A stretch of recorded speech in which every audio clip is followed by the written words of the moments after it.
discussion with him to ask him what I would learn from that. As I said, he said, when you seek for a job, you are not rewarded. But when you create job, you are rewarded. The last one is profit and prosperity. When you go to shop to buy something and you give money, if they thank you, that is prosperity. But if you just pay the money and they just collect the money and you go, it's profit. So you need to build a business that will create people to thank you and say, God bless you. It is for economic resilience. What is the evolving landscape of our entrepreneurship in this country? In Rivers State, my mother belongs to that first one, my late mother. But I come to realize that she was one of the most intelligent entrepreneurs without records. It was very informal. She's able to talk about return on investment, return on capital employed,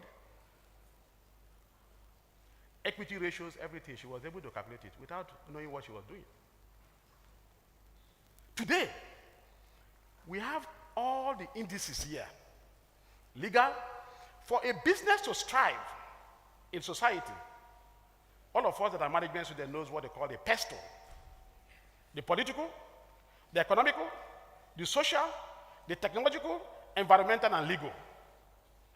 University Nexus means that at some point in time, we have to come together. We have to come together to build one common university. You're going to see it, how they call the fourth nation. How MIT is now regarded almost as a nation. Because what is a nation? A nation is not about people. A nation is not about GDP per capita. And what is GDP per capita? It's the amount of goods that you can use to sustain and export out. That is where Germany comes to play. So, our focus here today is innovation-led entrepreneurship that is shaped by technology and investment. This is the core of the matter, Prof. Informal entrepreneurship is Okeke and Bros. They're AKOBO and Sons. When you die, business vanish. Your kids are not interested. It serves only the community. But after today, Rivers State University should serve the world.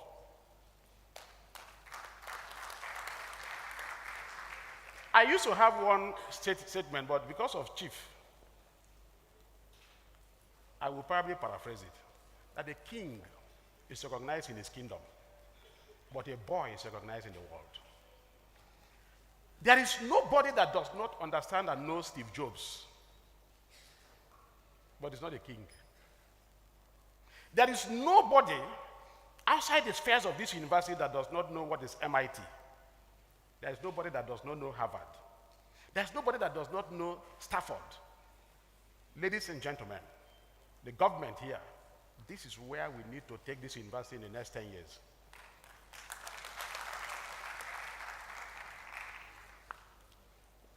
I'll be a bit fast because I want to give you statistics of where this university is in the world.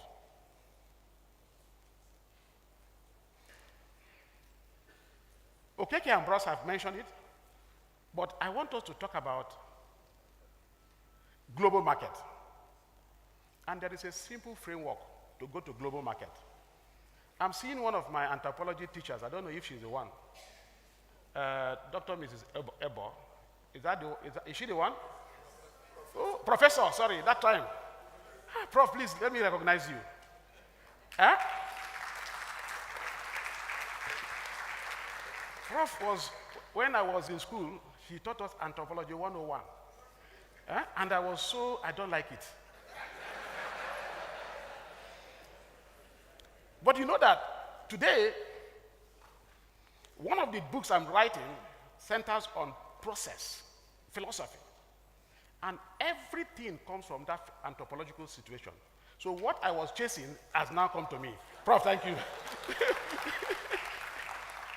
So listen, we want to talk about innovation-driven entrepreneurship And that is an entrepreneurship that this university is run about. How many of you have patents? How many? How many of you have patents? How can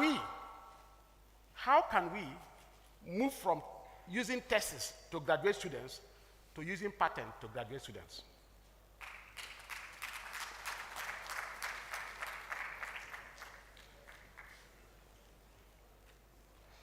It is the patent that brings money. Unfortunately, in Nigeria, I did a study. The whole of NMPC as a whole does not have more than 3 patents. How? The whole Nigeria, one in every 1 million has 1 patent. In fact, the whole Nigeria as a whole is only 2 patents in 1 million that we produce annually. I'll show you the source. Why can't we be dependent? When you have patent, people pay for patent. You are off the screen, but your patent is what they're using. How many of us have trademarks that we can buy? Prof, I will show in the next slide the action items that we need to take in this university to begin to commercialize our invention. I am a commercialization agent. I'm an innovator. I also have patents. But what I do, I take people's patents, I innovate it, the inventions, I take it, I make it to make money. I discovered, just like Prof will say, this lecture is not about me, but I probably give you a little bit of context. In 2017, I discovered a patent, and I wrote to President Buhari, faith, mind. I wrote to the president. I said, President, I hear you talk about reserve within the northern area. I have a solution. I did not know anybody. Today I have story that my father and Tinubu were very close friends. Now lie. My father don't know Tinubu. You know, success can bring any story. People say that me and my father and Tinubu, they are very close friends. My father does not know Tinubu. But I know somebody who knows Tinubu. And you also have that person. So I take invention, I change the process on how to take that invention to the market. Professors, graduates, some of your inventions, you have to collaborate with somebody to take it to the market. And that's what Chief Barrister said. He said partnership. So, your VC, sir, I want to encourage our students to begin to have a collabo. You have 1,001 theses that you have written in the library. We need to begin to use accelerators to turn those ones into money so that the students can be called back to do it. So there are different types of innovation. I'm not going to go through one of them. But do you know the disruption market is a real market? What has happened between Nokia and iPhone? Is that not disruption? That's disruption. That's disruption. There are also incremental efficiency. Incremental efficiency is what the Chinese use, what they call imitation. If you can alter 10 things in a particular product that somebody has developed, you can bring it back to different ways. Today, if you look at all the iPhones, and then substances, Professor and everybody, this is where everybody talks about the triple helix. They've defined it more and over again. But what does it mean to us?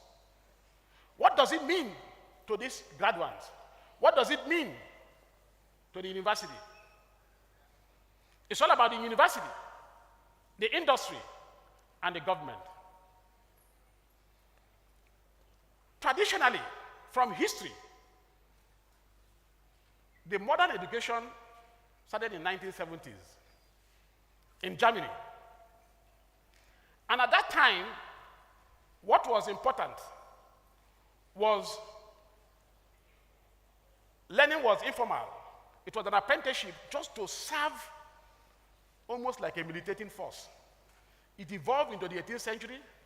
Modern schooling came, curriculum came, Industrial Revolution entered, mass education, And of course, the late century with system begins with cracking and then the network of age. Sir, in the 21st university activity, it's no longer the pre-Newtonian lectures that we need to give. We need to start to adapt ourselves with the activities of the industry and include it in our curriculum. I believe that Platform Petroleum has, I'm recently digitizing the entire oil and gas industry because I created a platform. A typical oil and gas industry has more than 750 softwares. 750 softwares. And these softwares are all developed in India, Pakistan, patents. I will show you. When is it time? I can see my most respected professor, Professor Jenka, who is an authority in the petroleum spheres. But sir, we cannot make more money without understanding the economics of GDP. And the economics of GDP is all about local goods, what is paid in the country and what is exported. We need to ask ourselves, we have local content. How many indigenous proprietary softwares do we have that is anchored by the university? This is supposed to be, Prof. I believe that you are one of the persons because you called it Nexus. Prof, I want to appeal to you to be the nexus of the universities to co-create patents for our great nation.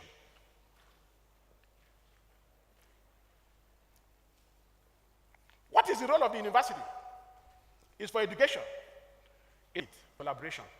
It is 19 to bring mine in Rivers. I probably would have done back. The banking system favors you when you're in Lagos. This system favors you when you're in Lagos than you're in Port Harcourt. We need to change that. So I want to appeal to my brother to also, it is in River State University.